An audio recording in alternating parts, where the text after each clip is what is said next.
Welcome to the Banker Lamp. Please enjoy the video. In this video, I will show how to replace Nissan Juke door handle. Start by gathering tools and disconnecting the battery, then remove the interior door panel carefully using a trim tool. Keep track of screws and clips in a small tray. Inspect the window regulator and lock linkages as you go. Be gentle with plastic clips to avoid snapping them, and test actuator movement before reassembly.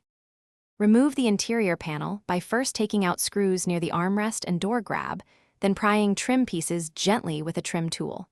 Pull the panel upward to free clips while supporting the panel to prevent drops. Unplug any electrical connectors like window switches before fully removing the panel. Store fasteners in labeled containers and inspect the panel for hidden screws behind covers. This prevents surprises when reinstalling everything. Quick recommendation: life's too short for a stinky car. Grab Little Tree's black ice to keep your Nissan Juke smelling great while you work. If you're finding this video helpful, please subscribe and like so I can make more clear guides.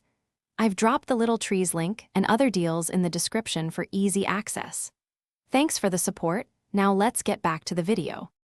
Access the handle area through the door cavity and unbolt the exterior handle using a T20 Torx and Phillips as needed. Detach linkage rods from clips and remove the old handle, keeping gaskets and seals in order. Install the new handle, reconnect rods, and test the latch and lock action from both inside and outside. If it binds, adjust rod positions, then red-iron hardware. Reinstall the door panel and confirm smooth operation. Thanks for watching. If this was helpful, leave a like and consider subscribing. See you next time.